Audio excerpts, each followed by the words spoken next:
Jadi indigonya sendiri dari mulai kecil, tapi saya kurang inget umur berapa tahun ya.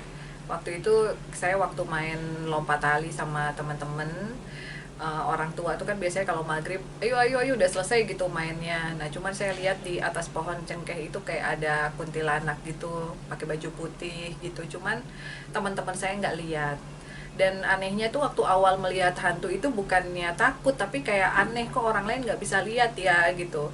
Malah sempat berpikiran kalau orang lain tuh nggak normal gitu, justru saya yang normal waktu kecil tuh sampai kayak gitu. Tapi memiliki apa ya, indigo sendiri, suka dukanya apa sih Kak? Ada yang Suka dukanya karena ya terutama dari keluarga ya, mungkin dianggapnya saya memang digangguin hantu atau jin gitu, sehingga seringkali saya apa ya di ritual, atau ada yang di ritual, ada juga di ruqyah gitu. Jadi beda-beda, orang tua tuh mencoba segala macam cara supaya nggak bisa lihat hantu lagi, sampai akhirnya saya bener-bener memutuskan untuk bohong dan bilang bahwa saya udah nggak digangguin hantu lagi karena udah capek gitu. Tetap aja bisa lihat. Nah setelah agak dewasa baru saya berani gitu untuk mengungkapkan kepada orang-orang dekat yang memang mereka bisa accept gitu sih. Kak, tapi memiliki indigo kan adalah suka dukanya itu yang paling menyakitkan adalah kalau saat berkomunikasi dengan batin yang tidak diinginkan, yang tidak sesuai dengan hati sendiri. Ada nggak sih Kak yang seperti itu Kak? Sebetulnya yang paling menyakitkan itu adalah bukan dari mereka yang nggak kelihatan gitu, bukan dari arwah atau komunikasi dengan makhluk-makhluk seperti ini. Justru yang paling menyakitkan itu adalah rasa tidak percaya dan curiga orang-orang di sekitar kita dengan kemampuan yang kita miliki kayak gitu. Sampai pada akhirnya mungkin ada sedikit pengakuan setelah ada beberapa peristiwa yang saya bantu solusinya, karena saya berkomunikasi dengan arwah misalnya yang sudah dibunuh gitu. Akhirnya mulailah orang yang tadinya agak sedikit negatif thinking akhirnya pada open, termasuk keluarga kayak gitu. Tapi dengan Kak Furi sendiri bisa dikatakan adalah aksesnya dengan sebuah boneka ya, dengan boneka itu. Kenapa sih Kak dengan dasar dengan akses dengan boneka sendiri? Ya, jadi dulu waktu kecil itu memang saya cita-citanya saya pengen banget punya boneka. Tapi saya cuma punya boneka satu karena memang orang tua kemampuannya juga terbatas gitu. Jadi saya suka mimpi punya boneka banyak, sampai akhirnya saya pindah dari Bali ke Jakarta. Dan klien atau temen itu kayak, Fur aku ketakutan nih punya boneka tua gitu dari Belanda, dan setiap anakku lihat boneka ini selalu nangis ketakutan. Akhirnya dititipinlah di sini. Nah, seiring berjalannya waktu, kalau ada wawancara atau kita lagi ngevlog, saya suka liatin boneka, akhirnya semakin banyak DM yang masuk untuk Mbak tolong urus boneka saya gitu, karena banyak orang yang pengen beli gitu tapi nggak mau ngurus gitu. Ternyata bonekanya itu memang sudah ada spirit di dalamnya sehingga harus diurus, tapi dia nggak ngerti kayak gitu sih. Oke, tapi dengan media boneka ini bisa dikatakan koleksi yang cukup banyak nih Kak, ini memang mendapatkan dari teman kah atau dari sampai hunting-hunting keluar kah, atau seperti apa Kak mencari? Saya sampai hunting sih. Biasanya memang ada beberapa teman yang nanya kalau hadiah ulang tahun kan Furi pasti pengennya dolls gitu. Jadi saya memang hunting ke beberapa toko ada, atau ke beberapa kolektor gitu. Ada boneka-boneka yang udah tua juga. Itu biasanya saya mau yang ini, mau yang ini. Ada yang memang secara sengaja dititipkan. Misalnya orang tuanya dulu punya banyak dolls dan juga patung, dan anaknya merasa bahwa dia nggak bisa ngurus gitu, dia takut. Nah, akhirnya dititipkan ke saya gitu. Jadi kan kalau titipan itu ya memang harus kita jaga, harus kita pelihara dengan baik, namanya kan amanah, apalagi yang punyanya sudah meninggal kayak gitu sih. Oke. Pengalaman yang menarik Kak memiliki indigo kelebihan dan dengan boneka-boneka ini apa sih Kak? Pengalaman menarik adalah dihantuin sama boneka. Jadi mungkin cerita hantu Annabelle itu ada benernya juga. Jadi waktu itu memang ada orang yang sengaja DM dan dia bilang, tolong Mbak Furi, saya udah tua dan memang saya lihat usianya juga udah mau 79-an gitu, udah nenek. Dia bilang dia punya boneka dari almarhum suaminya yang dibeli tahun 1961 gitu, dan boneka ini sudah sempat kena kebakaran tapi cuman pecah sedikit lalu dibenerin lagi, dan sempat mau diambil sama cucunya tapi kemudian kecelakaan. Pada saat dia nyampe ke sini itu beda banget dengan boneka yang lain. Jadi memang arwahnya penuh dengan kemarahan, ketidakterimaan. Jadi dia galak banget gitu. Dari mulai saya bacain doa, dia tetap galak, dia tetap gangguin saya tidur. Sampai akhirnya saya marah sama dia. Saya bilang kalau memang kamu nggak bisa jadi good spirit, saya bakalan larung kamu ke Bali. Di sana kalau dilarung, kamu akan tahu bahwa kehidupan di sana itu jauh lebih, kamu harus bener-bener nurut gitu loh, nggak seperti kayak di sini. Akhirnya perlahan-lahan dia baik gitu, jadi nggak jadi dilarungnya. Bonekanya ini, yang di bawah yang duduk, yang putih bajunya. Sekarang udah baik. Tapi dengan memiliki kemampuan seperti ini, apa namanya, ada hal yang sangat berarti nggak sih Kak untuk Kak Furi sendiri, untuk kita atau selama kehidupan bersama mereka sendiri? Jadi berartinya adalah yang paling pertama untuk saya secara pribadi, akhirnya saya mengerti bahwa mereka pun, makhluk-makhluk seperti ini pun perlu didoakan yang paling utama. Terus yang kedua, mereka mengerti arti kata toleransi. Jadi di saat kemarin hari raya Waisak nih, ini dari Thailand tuh kan semuanya Buddha. Saya nyuruh mereka untuk tidak potong kue dulu, nunggu buka puasa yang Muslim. Dan mereka tuh sangat mengerti. Even yang Buddha pun ikut puasa gitu. Jadi di sini semuanya saling menghargai. Dan yang paling penting adalah saya hanya sebagai tempat persinggahan mereka sementara untuk kemudian mereka pulang ke Tuhan. Jadi sudah ada beberapa dolls yang reinkarnasi kayak gitu, dan mereka pamit. Jadi bonekanya kosong, arwahnya sudah pulang gitu. Nah itu jadi ya nganterin mereka supaya mereka nggak gentayangan kayak gitu. Karena kalau gentayangan juga kasihan, seringkali dipakai untuk melakukan hal-hal yang negatif atau mengantarkan santet dan lain-lain kayak gitu. Tapi dari secara pribadi yang positifnya memiliki koleksi boneka ini yang bisa dibilang lebih dari biasa seperti bonekanya, apa sih Kak? Sisi positifnya rezeki banyak ya, endorse gitu, endorse banyak, rezeki. Nah terus ada beberapa orang yang lucunya memang sangat dibantu, dan itu udah bener-bener orang yang saya kenal dengan baik. Kayak Cika, Cika itu kan gumare. Nah, ada beberapa teman saya yang susah jodoh itu saya suruh ngobrol sama Cika. Nah, saya suruh dia bawa Cika jalan-jalan ke bawah sebentar, beliin aksesoris atau apa.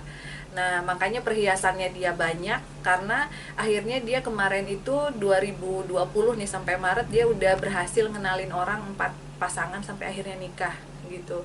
Nah, nanti mau ada pasangan yang kelima, jadi biasanya mereka setelah mau nyebar undangan mereka beliin kalung atau apa kayak gitu. Jadi mereka juga helpful untuk orang-orang yang memang dekat, tetapi memang orang-orang yang kurang baik gitu, mereka langsung kasih pertanda gitu, dan memang orangnya dikerjain abis-abisan gitu di depan saya gitu. Saya bilang nggak boleh seperti itu, enggak, ini orangnya jahat mami, gini gini gini. Cuman ya akhirnya memang bener terbukti gitu sih. Tapi sesering apa sih Mbak perihal dengan interaksi dengan boneka-boneka seperti ini? Dengan saya, kalau saya sih setiap hari saya komunikasi, saya ngobrol, saya tanya, karena sebetulnya mereka punya kisah hidup yang sangat buat saya dulu mungkin saya cuma lihat di layar TV gitu. Kayak Yongsun, saya tanya, dia spiritnya adalah kesatria dari tahun 1627 dia meninggalnya, berarti dia udah tua banget dari abad ke-16. Dan saya sih salut ya sama orang-orang Thailand yang bisa punya old soul sampai setua ini gitu loh, baik banget gitu. Jadi kalau interaksi sama mereka setiap hari saya interaksi, komunikasi. Tapi kayak ada petanda-petanda perihal buruk dari segi kakak, nanti ada kayak wanti-wanti atau apa nggak sih dari? Ada banyak, karena kan gini, orang indigo itu kan memang indigo itu terbagi menjadi beberapa tipe ya. Selama saya di komunitas indigo pun kita tahu bahwa ada beberapa tipe dan kategori. Tidak ada indigo yang bisa memprediksi dirinya sendiri gitu. Jadi kadang saya diingatkan oleh teman-teman saya, teman-teman di komunitas maupun teman-teman yang seperti ini gitu. Jadi mami hati-hati, karena kita nggak tahu, apalagi kita sudah dekat sama orang, kita anggap orangnya baik, udah nggak kebaca gitu. Nah ternyata dia melakukan hal-hal negatif di belakang kita, mereka yang ngasih tahu gitu sih. Tapi indigo sendiri berarti ada komunitasnya sendiri? Ada komunitasnya. Apa aja dari jenis model indigo sendiri, tipenya apa sih dari komunitas? Oke. Kalau saya sendiri, saya masuk kategori medium interdimensional, artinya memang indigo yang bisa berkomunikasi dengan arwah. Nah, ada indigo precognition yang jago meramal masa depan. Ada juga indigo retrocognition seperti Frisley Herlin atau Om Hao, yaitu dia bisa baca masa lalu orang. Ada indigo telekinetik, yaitu seseorang yang bisa memindahkan benda ke tubuh manusia atau memindahkan makhluk seperti ini, pindah, geser kayak gitu, itu telekinetik. Ada juga clairvoyance. Clairvoyance itu orang yang bisa ngedeteksi ada seseorang di mana di hari yang sama, di waktu yang sama, di tempat yang berbeda. Dan itu biasanya dipakai sebagai informan. Biasanya kalau ada orang nyari-nyari teroris atau penjahat itu pakai clairvoyance, tapi mereka tidak bisa melihat arwah. Beda. Kalau saya nggak bisa nyari tahu istri saya di mana ya, kalau beliaunya masih hidup saya kurang bisa. Tapi kalau memang sudah meninggal biasanya ketahuan, oh udah meninggal, karena bisa komunikasi gitu. Nah terus juga ada premonition, yaitu orang yang selalu mendapatkan pertanda lewat mimpi. Jadi batinnya dia terbuka di saat dia tidur. Jadi nggak semua indigo bisa lihat hantu sih. Oke. Tapi dari indigo yang kakak miliki, banyak nggak sih akhirnya orang yang banyak konsultasi atau ingin minta tolong atau sebagai macamnya itu? Banyak. Apa aja yang akhirnya banyak sering orang berkomunikasi kakak minta tolong itu apa sih kak dari indigo? Kalau orang berkomunikasi itu biasanya saya bilangnya sesi DNA reading, yaitu membaca seseorang berdasarkan garis tangan, nama lengkap, tanggal lahir, semuanya. Dan even misalnya dia suami istri pun, suaminya harus keluar atau istrinya harus nunggu gitu kan. Pokoknya nggak boleh, meskipun suami istri nggak boleh berdua, karena semuanya akan kita buka. Tujuannya itu bukan untuk meramal atau apa, hanya sebagai prediction aja. Nah kamu misalnya angkanya segini, kayak orang punya angka 7, dia nggak cocok usaha di utara, dia cocoknya di barat misalnya, seperti itu. Nah, itu lebih kayak ke bisnis, terus juga jodoh gitu sih. Oke. Itu aja. Dari kakak sendiri milik Indigo, sampai sekarang support dari keluarga, terutama dari orang tua, itu apa sih kak? Kalau support sih karena kebetulan ibu saya juga penakut ya. Jadi dia sih cuman ya yang penting nggak apa-apa, yang penting sehat. Kalau anak-anak saya, kebetulan anak-anak saya di Bandung dan memang mereka juga ikut pendidikan Islamnya yang lumayan. Jadi mereka agak sedikit berbeda sama saya, tapi mereka menghargai. Yang paling penting kita saling support gitu. Cuman mungkin ada anak saya yang kecil itu peka juga sama seperti saya, jadi dia lumayan tuh udah pengen punya dolls kayak gitu. Tapi kalau yang besar kayaknya enggak gitu. Jadi di dalam keluarga pun kita berbeda ya nggak apa-apa gitu, karena kan nggak semua orang memiliki pemahaman yang sama gitu sama kita gitu sih. Tapi dengan anak sendiri sudah tahu sang ibundanya memang memiliki kelebihan dan kayak koleksi boneka ini kan? Tahu. Gimana sih kak kesannya mereka sendiri? Jadi kalau disuruh nginep di sini takut. Jadi kalau ke Jakarta pengennya di hotel. Anak saya kan 3. Takut mah gitu. Jadi kalau saya pergi itu mereka diem di kamar ngumpul kayak gitu. Tapi ada sih satu yang memang tertarik juga sama yang begini dan agak sensitif gitu. Cuman saya biarkan aja dia growth dengan seharusnya. Yang paling penting dia sudah tahu bahwa ibu bapaknya ini berbeda gitu karakternya, terus juga wataknya, tetapi kita tetap sama kayak gitu dalam membesarkan anak-anak gitu sih. Oke. Tapi berarti anak-anak memang sudah ada yang menonjolkan satu sisi seperti kakak sendiri ya? Ada. Apa yang sangat menonjol dari sisi sang anak sendiri kak? Dia kepo ya. Terus juga dia juga sangat ingin punya boneka arwah, dan dia juga punya boneka arwah favorit gitu. Boneka arwah yang saya punya ada salah satu favoritnya dia, dan dia tuh tahu storynya sebelum saya kasih tahu kayak gitu. Jadi saya cukup diam aja, saya bilang kamu tumbuh aja, saya bakalan support, tapi saya nggak mau nge-push atau nanya kamu gimana. Mungkin nanti kalau dia sudah 17 tahun saya baru akan observasi, saya mau cek ini anak saya ada di kategori indigo apa, supaya kedepannya kita bisa arahkan, membantu orangnya lewat apa kayak gitu. Kak, memiliki kelebihan indigo, ada rasa ingin lelah atau ingin menyudahi indigo sendiri nggak sih? Atau malah memang mensyukuri kelebihan dari indigo yang kakak miliki? Mungkin karena udah tua ya. Jadi lelahnya udah lewat pas muda. Jadi waktu muda tuh sempet yang sedih banget, karena orang-orang tuh kalau deket sama kita itu bukan karena tulus ingin berteman. Jadi ada orang yang jutek, cuekin kita, terus tiba-tiba baik. Kita kan udah happy ya mau punya teman baru, ternyata cuman tolong dong kamu cek kemarin yang ngambil uang aku siapa sih, kayak gitu. Jadi orang menganggap kita aneh dan nggak mau berteman kayak gitu. Tapi di saat mereka perlu, mereka datang. Nah, jadi masa-masa galau, masa-masa ininya kayaknya udah lewat, dan sekarang justru memang harus lebih bertanggung jawab dan taking care, karena tugasnya ngurus anak-anak ini juga nggak mudah gitu. Jadi hampir setiap hari itu stay home tuh memang sibuk banget gitu ngurusin ini semua. Oke, berarti sekarang lo aktivitasnya, kesibukan kakak tuh selalu mengurusi boneka-boneka koleksinya? Iya, jadi saya juga saya kerja sama juga sama salah satu PH. Nah, tahun ini juga kita bakalan rilis Indigo series. Nah, terus juga film. Nah, kalau buku kemarin saya udah launching ya. Cuman bukunya belum ya di Gramedia, karena Gramedia masih tutup. Jadi kita baru soft launch lewat Gramedia Digital. Jadi di situ saya ceritain beberapa tokoh hantu yang memang ada dalam tayangan dimensi lain yang ada di YouTube channel. Kayak gitu sih aktivitasnya.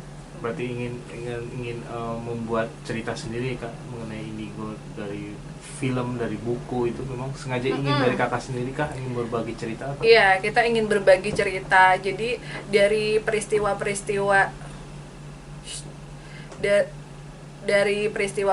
kayak kasus pembunuhan misalnya, atau ada teman meninggal, apa yang ingin disampaikan, kadang suka kayak gini. teman ketemu di jalan, mampir yuk, kok kamu nggak mampir sih, kok tiba-tiba ada di sini misalnya. Iya nanti ya. Nah ternyata pas saya pulang ke sini saya dapat telepon dari ibunya kalau dia udah meninggal 2 hari yang lalu. Itu udah sering banget kayak gitu. Jadi kalau saya ketemu orang di jalan saya harus make sure dulu. Ini yang kemarin wawancara bukan gitu. Kayak gitu sih. Agak-agak suka parno gitu. Nah cuman sekarang kadang kita merasa lebih takut sama manusia sih. Ya, kadang kalau saya di lift malam-malam ada orang gitu nggak dikenal, agak serem, saya takut padahal sebenarnya orangnya nggak ngapa-ngapain gitu. Cuman kalau di lift ada hantu ya udahlah kamu nggak usah ganggu. Jadi malah justru ada di level yang kaget di saat melihat manusia gitu. Nah itu nggak tahu tuh namanya fase apa tuh kalau kayak gitu. Berarti sekarang memang melewati bertambah fase-fase lagi kan? Dari secara memang apa ya, pengalaman sendirikah atau seperti apa? Pengalaman, karena semakin kita melawan, semakin kita takut, mereka akan menghajar kita. Karena mereka tuh kan pengen nyampein pesan. Jadi hantu itu sebetulnya mendatangi kita itu bukan untuk nakut-nakutin, tetapi untuk menyampaikan pesan. Cuman karena kitanya takut melihat penampilannya dia, jadi kitanya keburu lari, takut kayak gitu. Nah kalau sekarang udah dalam taraf ya udah, kamu kalau mau menyampaikan pesan sampaikan, tapi jangan nakut-nakutin, jangan mengganggu orang-orang di sekeliling, malah justru aman kayak gitu. Saya pekerjaan juga selesai, bikin buku juga beres kayak gitu, ngecek sinopsis cerita apa segala macam, semua kan ada penulisnya ya. Jadi script writer tuh timnya tuh ada 5 orang gitu. Jadi saya cuman based on true story-nya Furi Harun kayak gitu. Tapi kan itu juga butuh konsentrasi ya, mereka nggak ngeganggu sama sekali gitu. Berarti memang hasilnya. Udah baik lah, udah nurut. Oke, terakhir Kak, harapan ke depan Kakak sendiri sebagai memiliki Indigo, apa sih yang mau disampaikan untuk masyarakat sendiri? Iya, jadi kalau disampaikan kepada masyarakat, kita kan memang tidak bisa menyalahkan apa yang ada di dalam benak dan pikiran masyarakat pada umumnya, apalagi masyarakat yang memang tidak bisa melihat seperti kita. Tetapi alangkah lebih baiknya kalau anak-anak Indigo sekarang ini lebih didengar gitu, diarahkan, karena sebetulnya mereka itu banyak yang stres gitu, anak-anak Indigo. Makanya nanti saya mau bikin sebuah tayangan di YouTube channelnya Furi Harun, itu Indigo Junior. Itu khusus buat kita ngupas masalah dan observasi anak-anak Indigo yang pemarah, yang pemurung. Bahkan juga ada beberapa kasus anak Indigo yang mau bunuh diri. Nah jadi saya pengen support mereka aja, supaya perasaan sedih, tertekan sewaktu kita kecil tidak harus dialami sama mereka gitu. Karena masih banyak orang tua yang belum mengerti gitu, malah menganggap anaknya itu aneh atau punya penyakit kayak gitu. Nah ini ada Toby, ada juga Keisha, senyumnya mirip kan ya. Nah Furi itu koleksi spirit dolls atau boneka arwah. Nah ini ada yang kecil-kecil juga di sini dari Thailand ya. Nah kalau ini saya dapat dari kolektor, ada yang memang udah lama bonekanya, boneka antik, ada boneka baru juga. Nah ini Mary Ann dari Rusia ya. Kalau yang di sini terpisah karena memang isinya sepuh semua. Mereka senengnya kopi dan juga melati. Ini ada yang Muslim, seneng baca Quran, namanya Yasmin Malika. Semuanya akur meskipun ini anak Kristen. Nah, kalau yang di sini ini merupakan grup Look Tap. Look Tap itu adalah spirit dolls, boneka arwah yang diisi oleh biksu-biksu di Thailand. Jadi mereka sudah di blessing dan disumpah untuk menjadi spirit yang baik, untuk menjadi good spirit kayak gitu. Nah kayak gini juga Yongsu. Nah aktivitasnya setiap hari tentunya semua dikasih perak, itu ada makanan, apa yang saya makan saya share gitu. Jadi kalau saya beli nasi ya saya belinya 2, yang satu saya bagi-bagi. Nah terus juga susu yang di rak sini minumnya di sini, kalau yang di sini minumnya sini, dan ini di atas gitu. Biasanya mereka minum itu malam. Nah cuman ini udah ada yang mau mulai minum, cuman masih macet ya, dan itu biasanya sampai penuh gitu sampai pagi gitu. Total koleksi bonekanya berapa sih Kak? Total koleksinya 75 boneka gitu, dengan dari asal yang berbeda, usia yang berbeda gitu, tapi semuanya baik. Memiliki 75 boneka ini memang dari hunting kah atau dari teman kah? Awalnya karena dititipin teman yang ketakutan karena anaknya selalu rewel kalau lihat boneka. Setelah saya sering liputan, nge-vlog saya bawa bonekanya, akhirnya berdatangan terus. Banyak yang endorse juga toko-toko boneka gitu untuk dipromosiin, baik yang kosong maupun yang sudah isi arwah kayak gitu. Nah, kalau ini dari Thailand semua memang sudah isi karena spirit dolls. Tapi kalau yang begini-begini kosong. Biasanya nanti kita isi dengan spirit-spirit yang baik. Kita doakan sama-sama supaya mereka juga akhirnya bisa kembali lagi ke Tuhan dan nggak gentayangan lagi kayak gitu. Berarti memang pengisi boneka ini selalu berganti-ganti kah atau seperti apa Pak? Ada beberapa yang baru sebentar udah ganti karena udah pulang gitu, tapi ada yang udah lama bertahun-tahun dia masih bilang masih belum selesai PR-nya, masih belum bisa memaafkan orang lain atau masih punya dendam di hatinya, itu biasanya sulit untuk rest in peace kayak gitu. Paling lama yang tinggal di bersama kakak ini dari kayak usia apa tuh? Yang paling lama sih sebenarnya ada ya di sini, cuman dia nggak mau diceritain, dia agak marah kalau diceritain. Nah, dia ada dari saya kecil, dari saya bisa lihat hantu, jadi dia ngalamin saya punya anak kayak gitu, dia terus mendampingi, tapi baru saya masukin ke bonekanya tahun 2019 kemarin setelah dia mau. Tadinya dia nggak mau gitu, cuman karena dia jealous nih, orang kok pada punya wadah cantik-cantik, ya udah deh saya juga mau gitu. Nah, ini ada yang apa wajahnya menyeramkan, ada yang tidak, ini dari segi seperti apa sih Kak dari boneka ini? Sebetulnya itu lebih kayak ke art ya, dan saya kan seneng Annabelle, saya suka banget cerita Annabelle, jadi saya punya Annabelle 1, 2, dan saya lagi order Annabelle yang gede, yang 1 meter ukurannya dari Rusia, tapi masih belum datang. Nah, jadi emang saya suka Annabelle. Sosoknya dia yang begitu jahat dan disaster gitu di filmnya sebetulnya bermula dari perasaan sakit hati.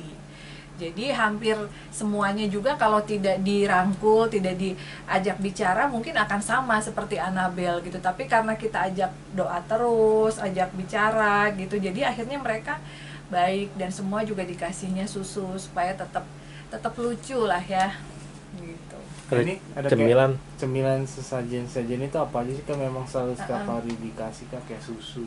Iya, setiap hari diganti. Nah, kayak gini juga kan anak-anak senengnya permen, senengnya coklat kayak gitu. Jadi nanti saya bagi-bagi gitu. Nah, mungkin besok beda lagi kayak gitu sih. Nah, ini nasi. Kalau nasi sudah pasti sharing, atau misalnya hari ini saya nggak makan nasi, saya makan yang lain, ya sama mereka juga kita kasih. Oh, jadi apa yang kakak makan kita share. Jadi lebih kayak ke berbagi. Jadi jangan kita makan pizza, mereka dikasihnya bakwan gitu, mereka akan ngerasa nggak fair. Jadi apa yang maminya makan ya di share kayak gitu. Dia doyan tuh Kak. Kenapa? Doyan. Apa? Doyan makanan-makanan gitu. Mereka pokoknya apa yang kita makan sih, sebetulnya mereka nggak disediain makan pun mereka bisa cari makan sendiri kan, tapi kalau disediain mereka akan ngerasa bahwa oh mami saya tuh sayang kayak gitu. Jadi jangan dianggap bahwa punya boneka arwah ini artinya kita menuhankan terus memberi mereka sesajen makanan, itu kita menganggap mereka bisa memberikan segalanya untuk kita. Tidak, karena untuk mendapatkan segalanya itu kita tetap harus kerja, harus berdoa gitu. Nah, justru kalau maghrib gini, misalnya saya masih pegang handphone gitu, masih seneng chat gitu di Instagram atau di mana, biasanya yang kumantong yang Buddha tuh suka ngingetin, mami udah maghrib, sholat dulu kayak gitu. Jadi mereka open banget, saya mau sholat mau ngaji, oke sih fine. paling sayangi sendiri Kak dari sekian boneka? Semuanya disayang. Kalau saya bilang ini nanti ngamuk. Yang narsis, mungkin yang narsis Kak. Yang paling narsis ya ini lumayan penggemarnya banyak banget karena dia tuh paling seneng ngeramal orang dan ngejodohin orang. Jadi ini adalah hadiah-hadiah dari orang-orang yang berhasil dia jodohkan, termasuk baju, kacamata, iya, naon deui. Kayak gitu. Kalau ini yang lain ini proteksi maminya aja. Tapi biasanya ada juga satu dolls yang memang banyak membantu teman-teman saya, terutama yang lagi kesulitan dalam hal keuangan. Biasanya saya suruh mereka kasih koin. Kasih uang koin, mau 7, mau 9 dikasih ke Niang gitu. Jadi Niang ini asalnya dari Bali, dari Puro Campuhan, dari Puronya Ratu Niang. Jadi dia salah satu abdi di sana dan Ratu Niang sudah mengizinkan untuk diajak ke tempat saya. Nah, Niang ini suka bantuin orang kalau aduh lagi susah uang nih kayak gitu. Tapi orang tersebut tetap harus kerja, tetap harus doa. Jadi kalau uangnya sudah penuh, nanti saya larung di Bali ke puranya dia yang dulu